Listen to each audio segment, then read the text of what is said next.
So welcome everybody to today's meeting of the Western Hemisphere Virtual Symplectic Seminar. We're happy to have Peter Albers here today from the University of Heidelberg, and he'll tell us about monotone twist maps and Dowker-type theorems.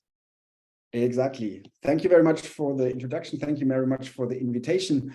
So if there's any question, first of all, of course, you should ask, but don't raise a hand or don't wait for me to do something. Just speak up and we'll discuss whatever is on your mind. Yeah, I want to talk about joint work with Sergei Tabachnikov, these monotone twist maps and Dowker-type theorems. And the first thing I need to say is sort of this disclaimer down here at the bottom, saying it's if you Google Dowker theorem, you actually typically find this paper by Dowker, homology group of relations, and this is exactly not the stuff I'm talking about. So if you want to Google more thoroughly, so to speak. All right, so what is this stuff about? Well, I want to first introduce Dowker's actual theorem, and in fact, there's two more theorems I want to introduce on which go in the same direction, and then I want to make a connection to twist maps and explain a little bit where this comes from. Okay, so let's get started. So theorem by Dowker is actually a very geometric theorem. So the other two guys are Moln and Eggleston, but we'll get to that in a moment. So we're talking about a strictly convex embedded circle in the plane. So that's what I call an oval. That's the black curve here, this guy. Nice smooth curve. And we want to understand circumscribed and inscribed polygons. So the red guy here, Q is 4 for foregon, is a circumscribed foregon, and the orange yellowish gentleman there in the middle is an inscribed fivegon. And you can ask now a question, I don't know where you want to put this, say from discrete geometry, from approximation theory, namely, what is the optimal n-gon inscribed in or circumscribed about your oval? A given oval, what is an optimal fivegon inscribed in your oval? And of course, you need to say what optimal means. You need a measure for optimal. And I want to focus on two. You can think of many, many more, but I want to focus on two, namely measure is area and length. So let's say we ask for the maximal inscribed the inscribed n-gon of maximal length. That makes sense. Yeah, you look for the maximal one, which is inscribed, or you look for the minimal circumscribed in terms of length, or area. You know, maximal inscribed n-gon of inscribed n-gon of maximal area, or circumscribed n-gon of minimal area. This gives you four combinations: maximal, minimal, area, length, and this gives you four numbers. So these are the four numbers here. P, N, R, N, Q, N, S, N. So this is maximal area inscribed, then maximal length inscribed, minimal area, minimal length circumscribed. Okay. So you have these four numbers for every n, and then I can give you already the theorem. So Dowker's theorem tells you these inequalities. So let's focus on the first one.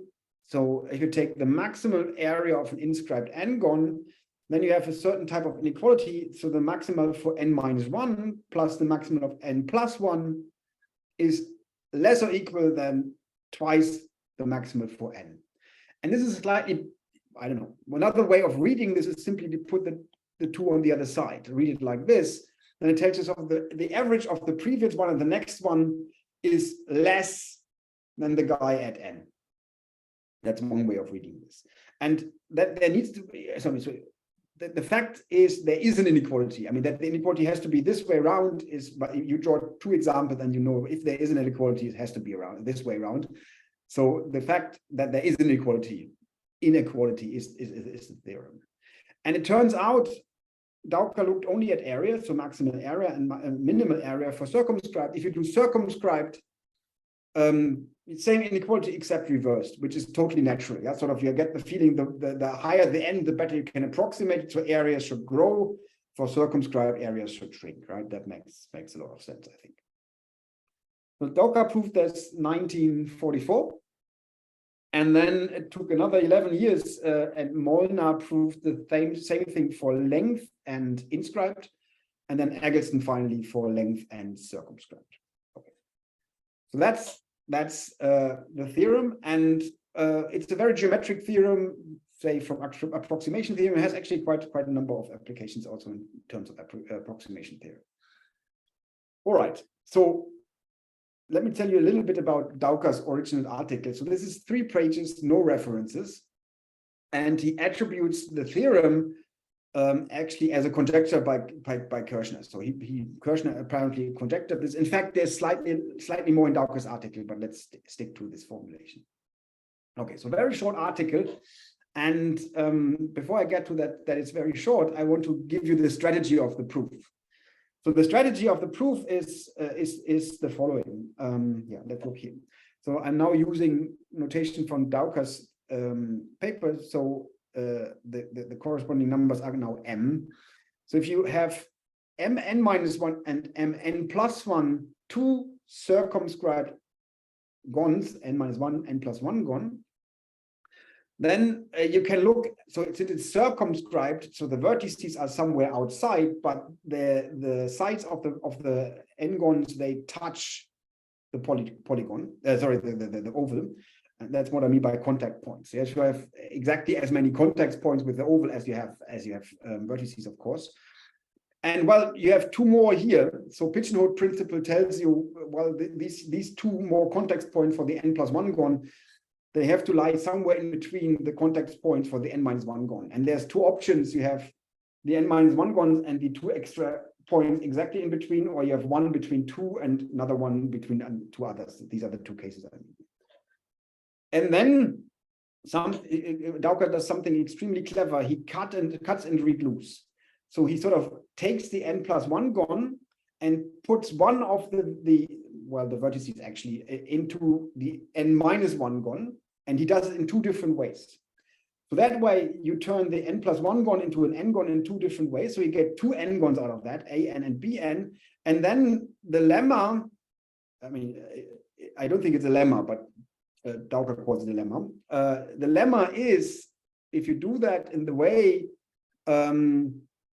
Dowker explains it in the paper, then area goes down. So this absolute value is supposed to denote area. So if you do that, then the area before is larger than after the manipulation.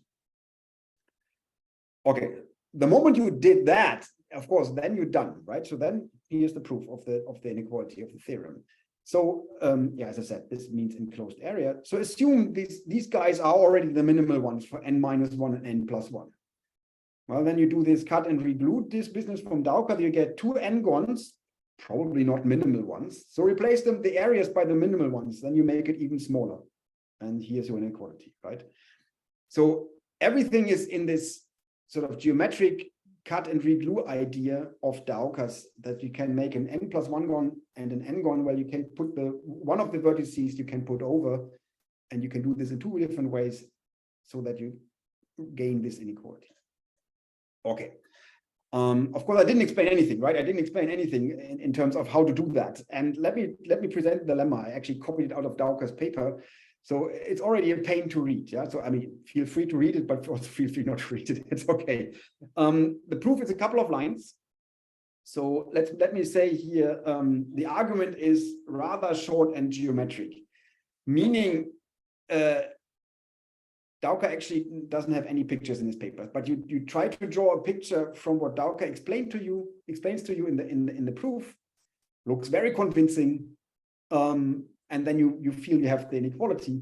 The problem is a little bit for me, and actually also for Sergei, it took us quite a while to sort of discuss this argument. The problem is the way he presents is so succinct and short that I cannot sort of convince myself that it covers all possible cases, right? That's the typical geometric argument. You draw a very convincing picture and hope this is the general case. Yeah. Okay. In any case, I'm not saying it's wrong or it's incomplete, but let's say it's very succinctly written. The important thing to know is this is the proof. I mean, if you look at Molnar's paper, Eggleston paper, and there's actually later arguments or different type of arguments in the same direction, it's always the same idea. You cut and paste, and you need to understand what happens, and then you can derive the inequality from general nonsense, right? This general nonsense argument up here. Once you have an inequality like this, well, of course, you get the corresponding inequality by this trick by replacing these by the corresponding minimal ones.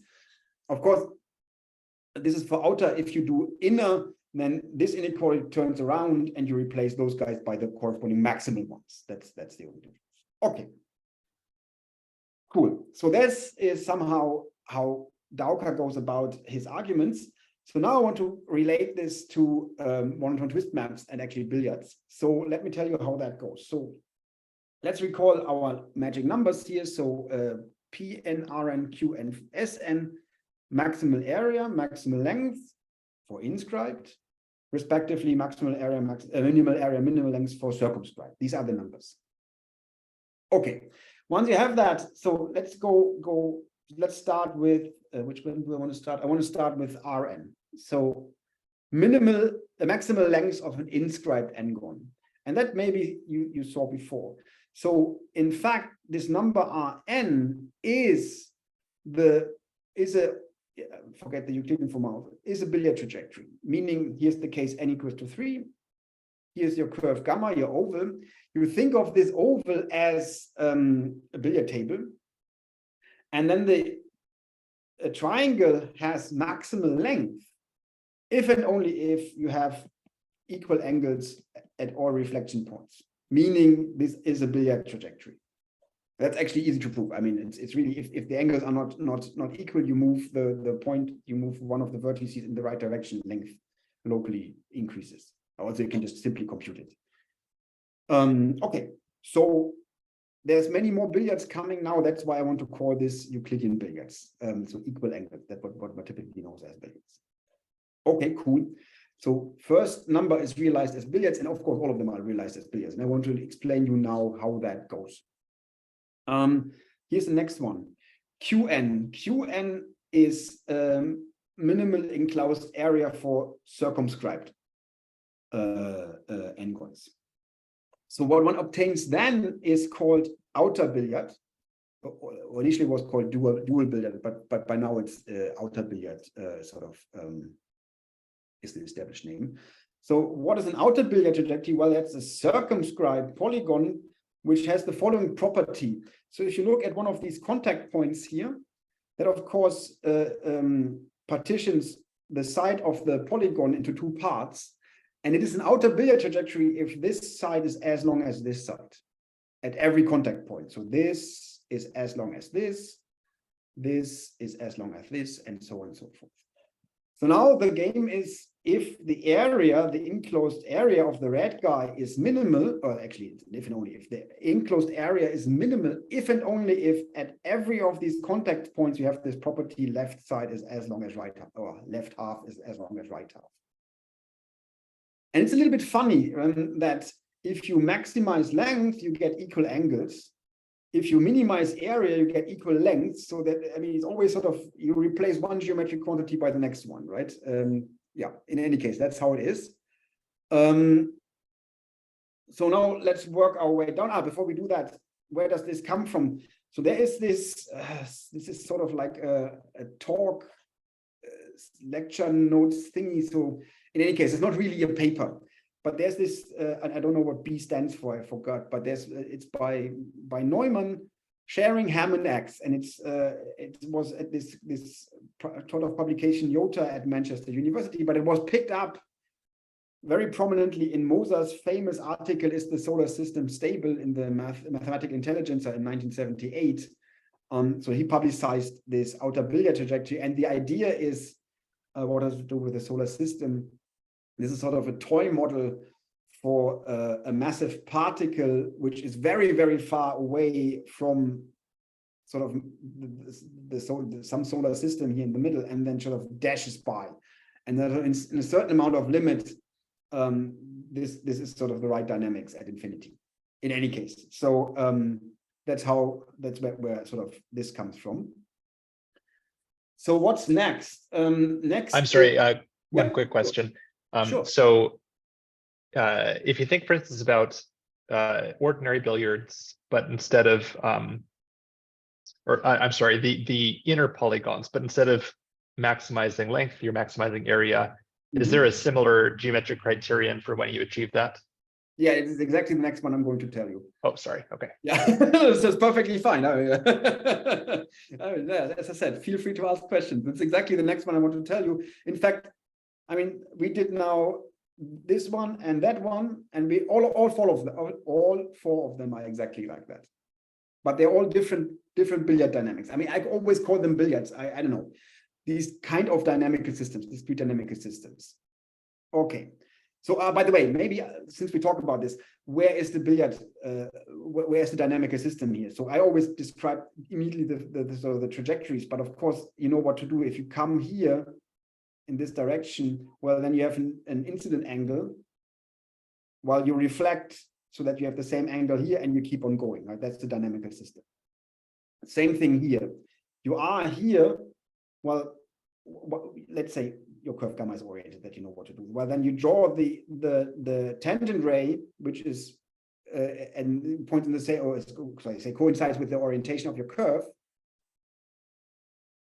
That gives you this distance. You just flip it over this segment, you get a new vertex. Draw the tangent ray, flip over this distance, gives you the new vertex, right? So there's always a dynamical system behind. Yeah, good that you asked. I mean, all right, that was outer. Now comes something which is called symplectic billiard. This is PN. So now we're looking at inscribed polygons of maximal area. And here I didn't draw the entire curve because it's a little bit complicated, but let me explain here the reflection law. So X, Y, Z is a symplectic billiard reflection if the following condition hold. It's down here, but let's look at it geometrically first. So you draw the tangent line at Y, and it is parallel to the connection of X to Z. Okay, so meaning Z minus X is the tangent space of the curve at Y. It's a fact of life. That's what you get. Actually, this one is the easiest to prove. What that means is if you have a polygon inscribed in your curve gamma, it is of maximal area if and only if at every vertex you have this property. You look at the previous one, you look at the next one, and the previous minus the next, the connection is tangent to the curve at your current point. That's how it goes. Also, what's the dynamical system here? So if you come from X to Y, how do I reflect? Well, draw the tangent line through Y, parallel transport so that it goes through X, well, it intersects your curve in a new point, Z, that's the next point, right? So if I go from Z to Y, I would have to draw the tangent line through Z, parallel transported so that it goes to Y now. So here would be the fourth point. That's how you iterate the map. That's the dynamical system. Okay. So this maximal area idea as a dynamic system, that was around for a long time. Sergei told me about conversations he had with Katok a long time ago. So that was certainly around, but nobody really looked at this. So Sergei and I looked at this something like 2017. So there's this paper introducing symplectic billiards, and you can do a lot of stuff. Why is it called symplectic billiards? Well, you don't see that in the plane. Area, right? Symplectic form. But if you go to higher dimensions, you can play a similar game. It's slightly more complicated in symplectic vector spaces. But that's a topic for a different talk. We stay two-dimensional here. So, but that's why it's called symplectic billiards, because you can play this in symplectic vector spaces. Okay, so this is the third quantity. Now the last quantity, this is minimal circumscribed length, and that really nobody looked at. And after discussing this with Sergei for a while, I also know why nobody looked at it. It's a total disaster. Current working title for this is the fourth billiard because it's the fourth quantity. So that's certainly not a good name, and we try to find something better. So I want to tell you briefly what you need to do here, and then you see hopefully why this is a disaster and really complicated to study. So this is again played outside, meaning you take a point outside of your oval, and I want to describe the dynamical system first. So given the point A, I need to construct a new point. Okay, now here's how it goes. It is complicated. So given the point A, you have two tangent lines through A to the curve, this one and this one. Through the two tangent lines, they give you this cone.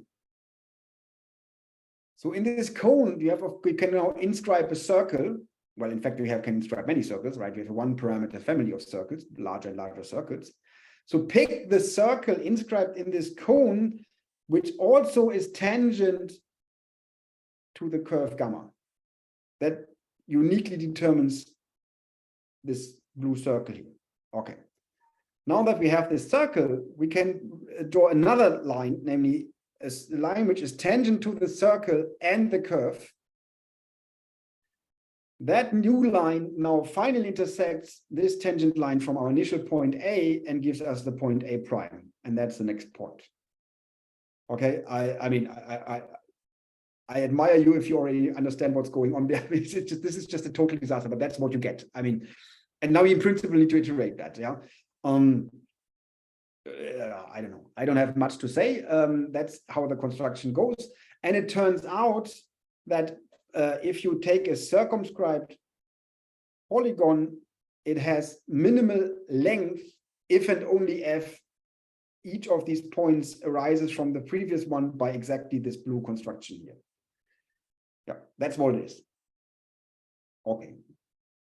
So upshot at this point is all these four quantities, minimal length, minimal area, maximal length, maximal area for circumscribed, inscribed, all these four quantities, they are in fact sort of related to four different types of billiard games you can play. And they, the corresponding polygons are periodic closed billiard trajectory for the respective billiard. Okay. So this has one more quick question. Yeah. This is probably not possible, but I was wondering, is it possible to convert between inner and outer billiards by doing something like Schwartz reflection? No, not like that. And this is a good question. Yes. Let's actually go back here. So Euclidean versus outer. There is a duality, but not in the plane. So you can, of course, play the same game. Let's make it easy. Let's play the same game on the round two sphere. Yeah, you know what I mean. On the round two sphere, you know what geodesics are, so you know what a convex shape should be, and straight lines are replaced by geodesics, and you have a notion of angle. So in principle, you can play this game. So Euclidean billiards on the two sphere. Okay, you can also play this game on a two sphere. Again, you know what an oval is. Straight lines are again replaced by geodesics, and you know what the length of a segment is of a piece of a geodesic, so you can check whether this segment is as long as this segment. So both situations make perfect sense. Actually, the other two as well, but both situations make perfect sense on two spheres. And then on the two sphere now we can do something which you cannot do in R2. You can take this oval and you can take its dual. Right, so think of a projective dual. That means the easiest way to describe is you take all the lines which are tangent, then these are, well, let's orient the oval. Then you can take lines which are tangent lines which are oriented. So that means it's an oriented great circle on the two sphere. An oriented great circle of a two sphere, you can think of an equator that gives you a north pole. And since it's oriented, you know with the north pole, not the south pole. So that means you replace every tangent line here, or tangent line, by its corresponding north pole. That gives you, for every point here, choose the tangent lines, choose the north pole. That gives you a new curve. That's the projective dual of this gamma. And then this billiard turns into this billiard. That's the duality. And this doesn't work in dimension, in the flat Euclidean world. It simply doesn't. If you make this sphere very, very big, you see one of this table just simply disappears. You can try to rescale. I know, maybe there is a way, but there's no obvious way to put it like this. Yeah. So these two games are projectively dual in that sense on the two sphere. Also, these guys works as well. So in that sense, whatever you prove for one, you prove for the other. you have to go through the motions, right? It's not always immediate. So I don't want to sort of say there's a meta theorem telling you whatever you can prove for that one, you can prove for the other one. You have to make sure your proof sort of makes it through the pipeline. But yeah. Does that answer your question?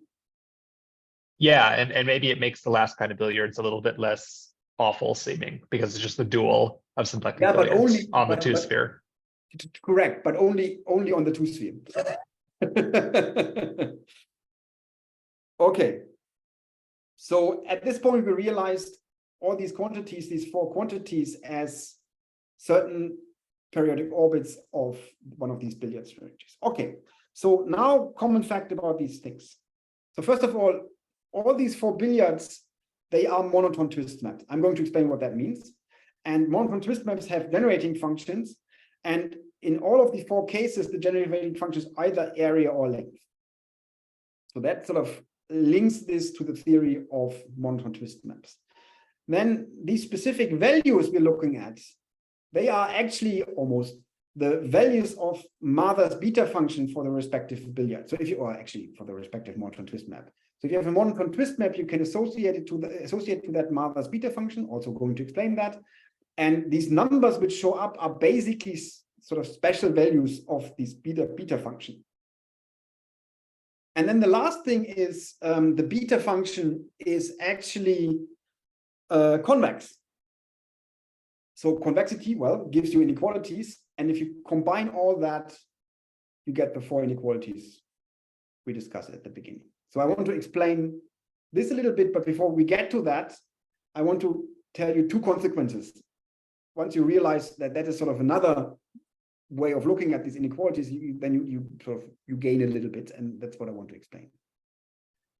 Okay. Okay, so this was basically a very bird's eye view on the idea how to proceed now. Okay, so what do we gain? The first consequence is we get new inequalities for other rotation numbers. So I have to explain what I mean by other rotation number. So here's your oval, and yeah, it's supposed to be convex, so be generous. It's a little bit dented here, I guess, but close enough. So what you see here is a five-gon, it's a pentagram, but it's of course not convex. Yeah, so this is not really a polygon in that sense. But let me call it a polygon anyway, but it has, so it's a pentagon, but it has rotation number 2. So pentagon with rotation number 2. What does it mean is, if you follow the vertices, you're actually going around the oval twice. So let's try to do that. So if I go from here to the next one, to the next one, to the next one, to the next one, and back, I actually went around the oval twice. If you were to go like that, then you immediately see you go only around 1. So if you take the pentagon, this is 1, 5. The pentagram is 2, 5. And that's it. 3. You can also do 3, 5, but 3, 5 is just 2, 5 backwards, as is 4, 5. It's 1, 5 backwards. So 1, 5 and 2, 5 are the two things. So of course it makes sense to talk about these guys. So there's a different class of, let me still call them polygons. And you can ask of the maximal length in this class. And the previous argument works exactly the same. Maximal length is still this is still a Euclidean billiard trajectory. You get again Mather's inequality for the beta function. So you get an inequality for all these objects. And so it's a little bit boring, well, not quite as exciting with pentagons, but if you go, of course, higher, you have many combinatorial types here. Yeah? So if you have heptagons, you already have 1, 2, 3. If you have, I don't know, 27 gons, you can always, with the rotation number, roughly up to half. Okay, so that's the first one. So you can generate new geometric inequalities for these inscribed or circumscribed polygons of a certain rotation number. Okay. And then there you get sort of by the same token, you get inequalities for other billiard type systems, which are related to monotone twist maps. Okay, I'm coming back to the second one later, but so there's other billiard type system you can look at. But let's go over this a little bit in more detail. Then you see also a little bit more of the convexity of the beta function. Okay, so let's. It doesn't quite fit, but okay. 2, 5 you still see. So let's study this number. So we study the maximal length of an inscribed Q-gon, think 5-gon, of rotation number P, think 2. That's this example up here. Before it was just the maximal length of a Q-gon. And that implicitly said rotation number 1 because polygon is actually convex by definition. But now we give this convexity up and but impose rotation number 2, P. So that gives you a new number, TQP, and you could have taken area instead. Okay, but let's focus on that. So what we see is if P is 1, we get our old number RQ back. And now, by the very definition, now that we have these numbers TQP, I can tell you what Mather's beta function is. In fact, that's one of the possible definitions, at least at rational values. So the value of Mather's beta function at P over Q simply is 1 over Q times this number TPQ. Okay.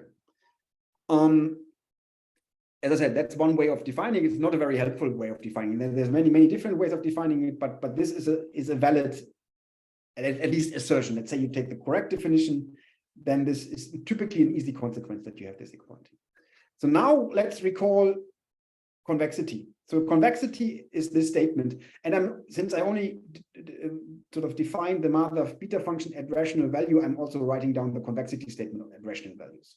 So we have two rational numbers here, and then you build this convex combination. T is a number between 0 and 1, and here's the same convex combination, and this statement simply is beta functions convex.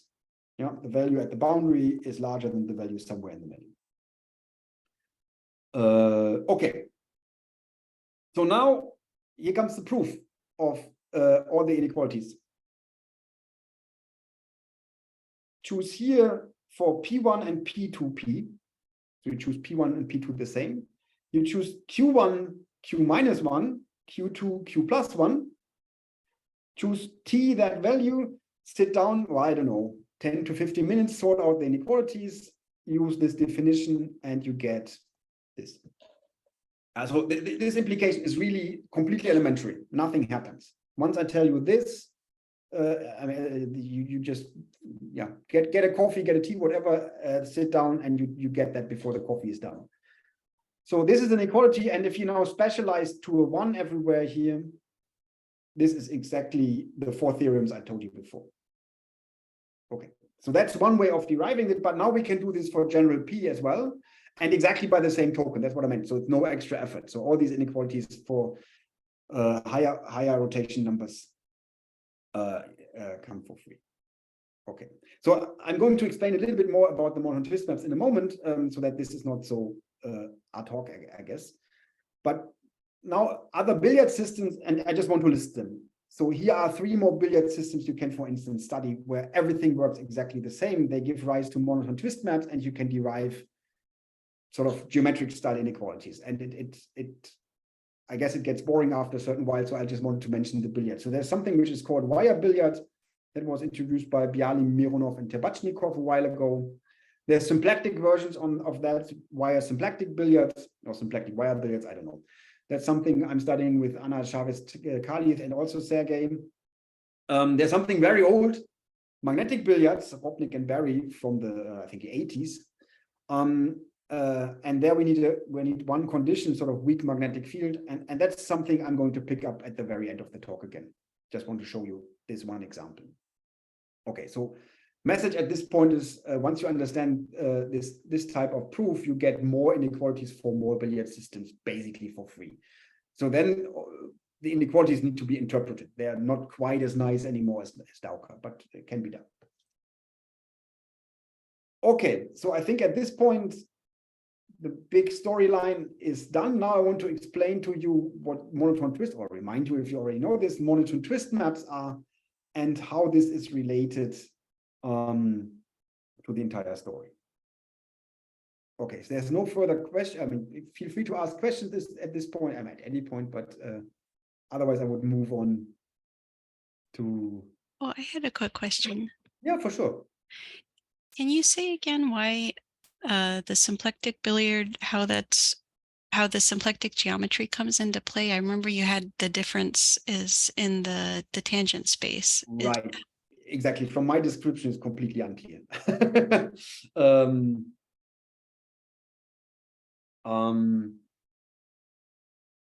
Yeah, so in fact, so if we let's make it slightly more symplectic. So have a look at the condition. So let's make it slightly more symplectic. So let's add here the symplectic orthogonal complement. I didn't change anything. Yeah, the gamma is a Lagrangian submanifold, if you like. It's a curve in a two-dimensional symplectic space. So it's a Lagrangian submanifold. And the symplectic orthogonal complement of a Lagrangian space is a Lagrangian space itself. Okay, so that's first of all, that's the right formulation if you go to higher dimensions. So in higher dimensions, yeah, let me see. Yeah, let's discuss this now. Why not? So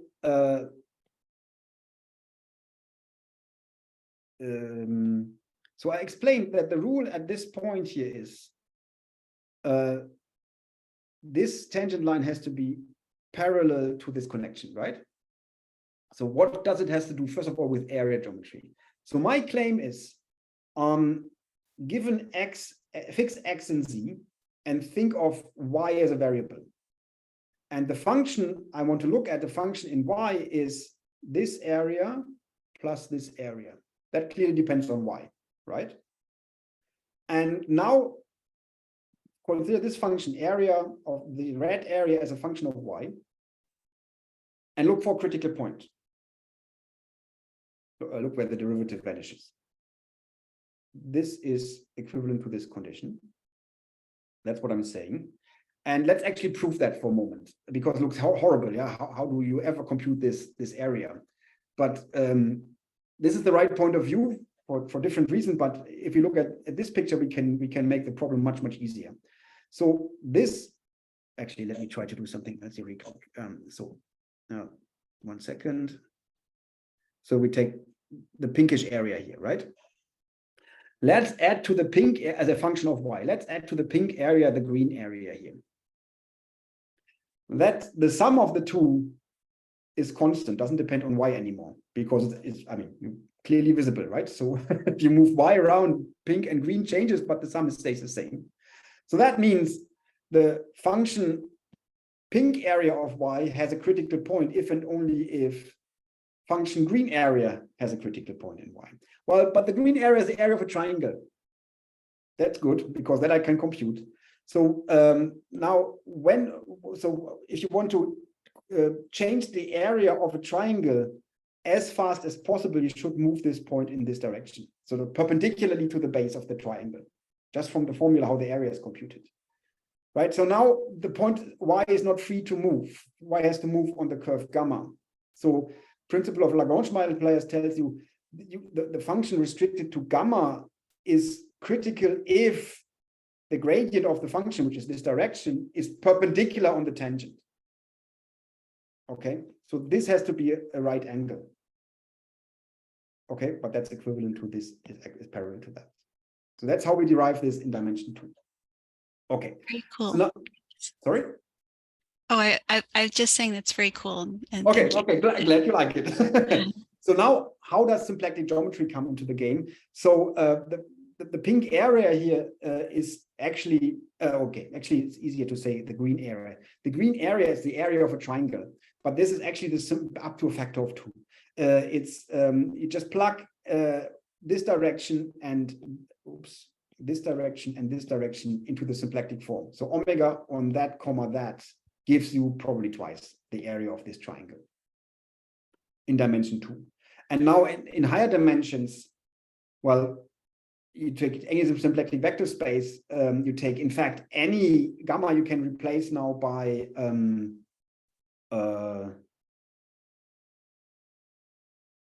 wait a second, no, don't want to say something wrong. No, that's clear. Okay, gamma is still a curve, and you do the same thing, right? You have 2 points, you get 2 vectors.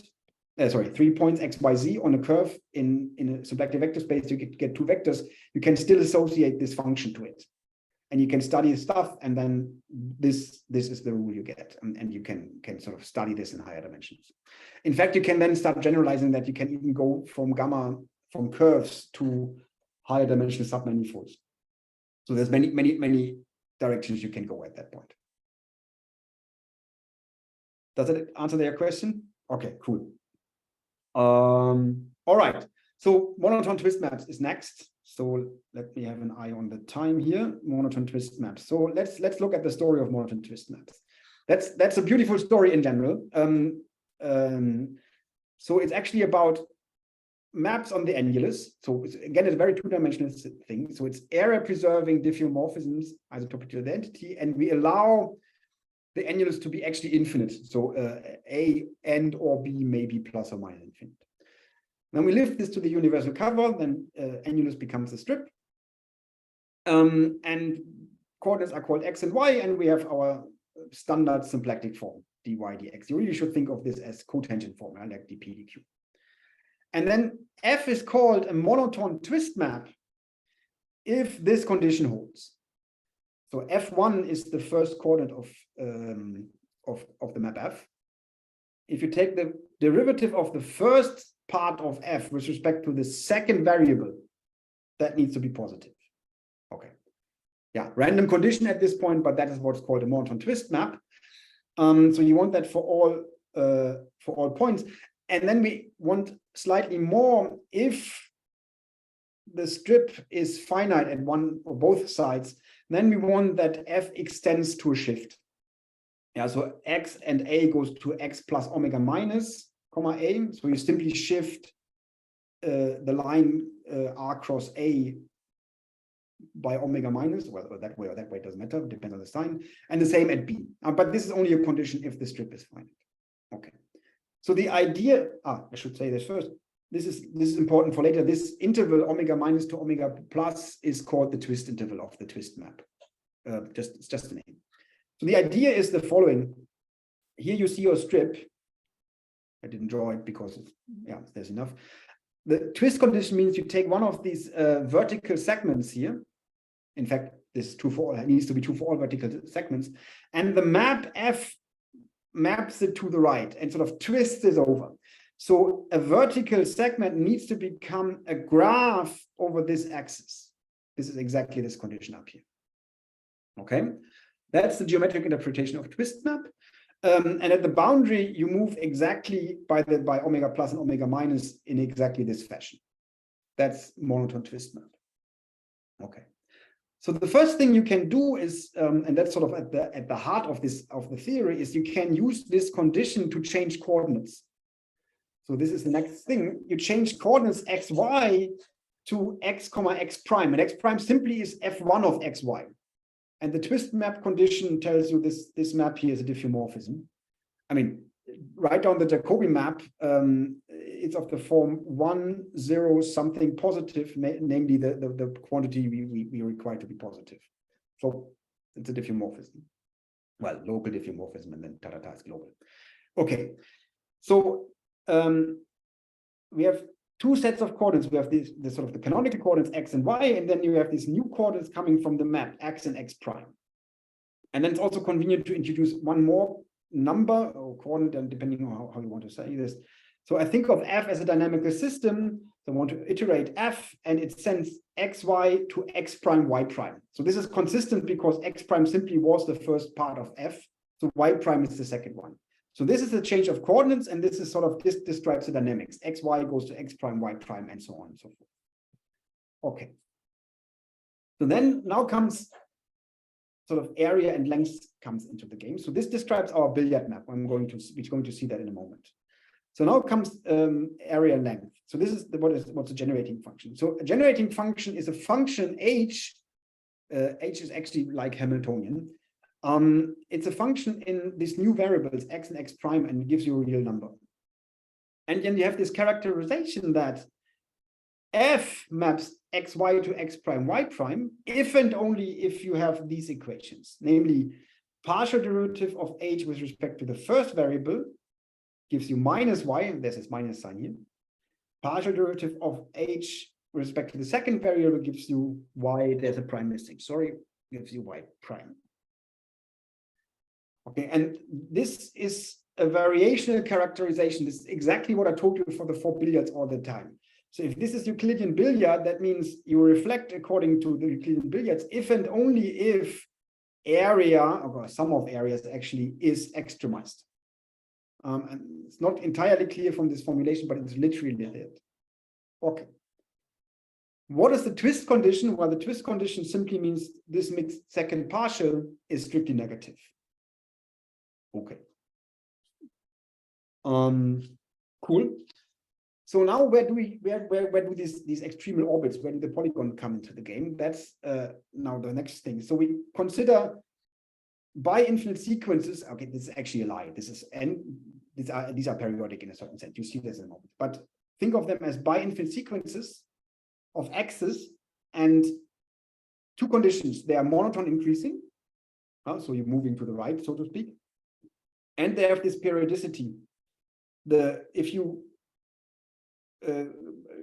let's read. Xn plus q is xn plus p. Meaning, if you move q points over in your sequence, you get the same point back, but plus a p.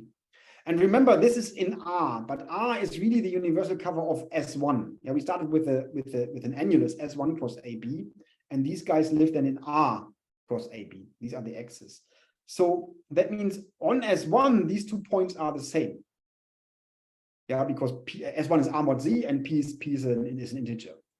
But this plus P is exactly the rotation number. That means if you follow this, your sequence x0, x1, x2, and so on, you move actually around the universal the S1 P times, because in the universal cover, you move over P units, not just 1 unit. Okay. So Q periodic, rotation number P. And we do this for all P and Qs in the rotation. In the twist interval. And now we can associate a function to that, namely this. So to the sequence, well, the sequence is not really a sequence. As I said, you need Q elements, and then you know how the sequence looks like because of this periodicity. Okay, so you take this sequence, or take the first Q terms, and then just apply to consecutive pairs H. So H of x01 plus H of x1, x2, and so on and so forth. And this, let's think of this immediately in terms of, say, Euclidean billiard. This is the length of the first segment of the polygon plus the length of the next segment of the polygon, and so on and so on and so on. So this is going to be the total perimeter of an inscribed polygon, for instance. Okay, but you can do this in this very general situation. And now assume xn is a critical point of this function. For instance, take the minimum. I mean, the space of these sequences, because of these conditions, is compact. I mean, it's closed, that's what's written here, and is bounded because of that. I mean, it's periodic sequences, monotone increasing. So it's a compact space, clearly is a continuous function, so it has a minimum. Take the minimum, call that the sequence xn, and then we associate to this xn's the yn's according to this recipe. It's still up here. So we know how to associate yn's to x's by for instance, this rule. So this is what's written here. So that means for the xn's, I also get sort of yn's. And then the fact is, if you choose a critical point, you get an upgraded condition. First of all, the inequalities become strict. Then this is really periodic in the sense that for the x's, we already know this. We have that as part of the definition. But the yn's are automatically periodic, actually on the nose periodic. And they're actually in orbit of the map. So what's written here is, if you take a critical point of this function, then we find a Q periodic orbit of the map F, which has rotation number P. So this is a way of producing these Q periodic orbits of rotation number P for every monotone twist map which has this generating function. Okay. So now we can finish the story. Oh, yeah, that's what I just said. So then this is a Q periodic orbit of F with rotation number P. So look at this function and now really assign the minimum to it. So call this number T, P, Q, sort of typo, T, P, Q. Call this minimal value TPQ, and then this is really now Mather's beta function. It's exactly the same definition I gave to you before in the special case, but for any monotone twist map, you can define Mather's beta function. As again, you can define much more generally, but this is the equality you have. By the way, it's also called sometimes minimal action in any case. And the theorem is, in fact, the beta function is defined on the entire twist interval, not only on rational numbers in there. It's actually, so the function is strictly convex. It's one of these crazy functions. It's continuous, but it's only differentiable at the irrational points, and it's differentiable. Oh, I'm saying this on top of my head. I hope this is correct. It's differentiable at rational numbers only if there's a periodic orbit of this type, and so on. So it's totally crazy what the Mather beta function knows about the dynamics. But all we know, what we need is this and the strict convexity. I don't need any further of the highly technical stuff of Mather's beta function. Okay. Okay, sort of this wraps up the story in the following sense. If you know that your billiard system indeed is a monotone twist map, identify the generating function, this function h, then you can crank the machine. I told you how to derive the inequality, and you get these inequalities for the TPQs, and then you interpret them geometrically, whatever they mean, Yeah? So sort of the idea is come up with your favorite monotone twist map, figure out what the generating function is, look at these quantities, look at the right P's and Q's in the inequality, then you get an inequality for these quantities, and then interpret. Yeah, if it has a nice interpretation, you're happy. If not, well, maybe you're still happy. I don't know. But for the 4 billiards, that works, and for the other ones as well. So can I take 2 more minutes? Then I explain real quick how that works for Euclidean billiards. Yes, that's fine. Thanks. So yeah, that's the corollary. I forgot to say that. We already know that. So let's do this for Euclidean billiards. So now we have to understand how Euclidean billiards fits into this picture of monotone twist maps. So first of all, our space is S1 cross the interval 0 pi. So that was the AB before. And the coordinates are x and an angle alpha, and the x is actually arc length. So the S1 should be as long as your billiard table is. Let's say for simplicity, your billiard table has length 1. So actually the boundary has length 1. Okay, so then what is the map? So alpha is a direction. So a pair x and alpha gives me a point and a direction. Yeah, so I have here, it's a little bit small, I guess. Yeah, I have here this angle alpha. So x and alpha gives me a point and a direction. Well, then I can start my billiard trajectory in this direction. I can hit the boundary again. I reflect. So what that means, I get from point and direction a new point and a new direction. Yeah, say x and alpha is mapped to x prime and alpha prime. And then keep on going, of course, right? But that defines our map. X and alpha maps to x prime, alpha prime. Point in this direction maps to next point and next direction. Okay. Cool, that's the definition. So now there's a tiny twist here. If you do it like this, it's absolutely well known that this preserves this symplectic form, sine alpha d alpha wedge dx. Okay. Our symplectic form was dy dx, not something like this. Yeah, and it's sort of important that you stick to the right notions, because otherwise my coordinate changes, twist condition, it's not so bad, but let's fix this real quick. So the correct coordinates is to take minus cosine alpha as y. And then this is indeed dy dx.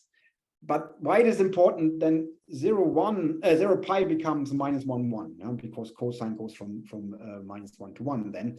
And that is important because this is the twist interval. So it looks like the twist interval would be 0 pi, but it's actually minus 1 1. So that's one of these subtleties. Doesn't matter too much, but I just want to not that you use the wrong coordinates. So now we have the map. So now we need the generating function. And the claim is the generating function is length. In fact, minus the length. That's also a slight twist. So now we need to understand the twist condition. And now there's 2 ways. And I wrote here one way. One way is you simply take derivatives. I mean, it's not too much fun, but it's an explicit function. So you can compute dh by dx is actually minus cosine alpha. And the second partial derivative looks like this. So now alpha is between 0 and pi, so sine is positive. H is negative length, so it's certainly negative. So this quotient is always negative. So here's the twist condition. But typically you see the twist conditions geometrically. So let me take two seconds to explain that. So we have to understand df1 by d alpha, by d second derivative. So we have to understand how does x prime change if I change the angle. So now here's the twist condition. Look at this point and imagine you enlarging this angle a little bit. Well, clearly this point moves this direction, right? So that means x prime moves positively if you enlarge this angle. That's positivity. And that's the twist condition. So twist conditions typically you can really see. Then you need to still verify it a little bit more formally, but yeah, okay. So then I can just say this justifies the use of convexity of Mather's beta function to derive, in this case, Moln's theorem. And then you go through the other guys as well, and you do all the same. And it's all of the complexity is always of that kind. Nothing terrible, not entirely trivial, but yeah, you get everything for free. So I already took too much time. Thank you very much for your attention.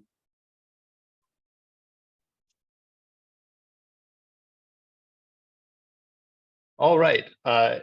Any more questions for Peter?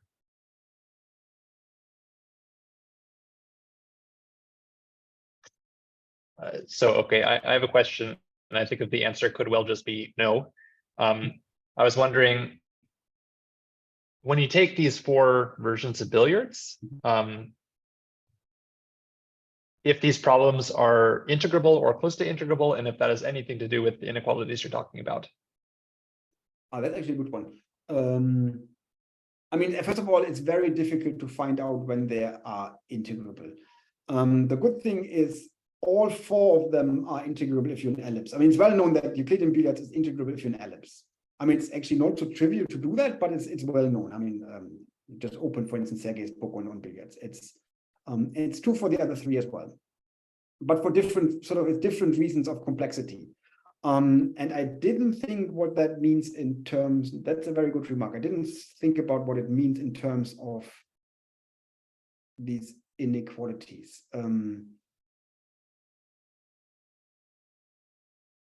Yeah, let me think about it, but let me point out one thing really quick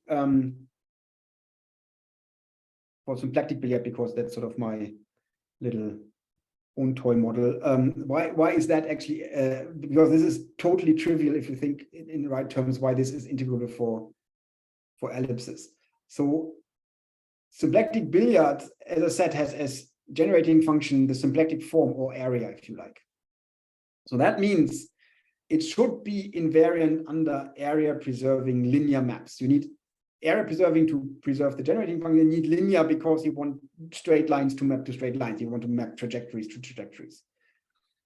Okay, so and also you can, in fact, it's then more general. You can, of course, I mean, of the invariant under affine transformation, that's a little boring, but you can also scale. That also doesn't change anything because the criticality condition, I mean, changes area, but the criticality condition doesn't change. So it's actually invariant under any linear transformation, but never mind. Area preserving transformations is enough. But an ellipse and a circle is the same up to area preserving transformation. Yeah, I mean, whoop, and then you make your ellipse into a circle. Huh? So the question whether a symplectic billiard is integrable on an ellipse is equivalent to the question, is symplectic billiard integrable on a circle? And if it's not integral on a circle, it really would be a disaster, right? I mean, also you sit down and look at this and you find out immediately that it's integrable on the circle. So for symplectic billiards, it's completely trivial. As I said, for Euclidean billiards, you really have to work a little bit to find the integral. Yeah, but in terms of the inequalities, that's a very good remark. I'll think about that. Okay, any more questions for Peter? Okay, let's thank him again for a beautiful talk. Thank you very much for taking the time.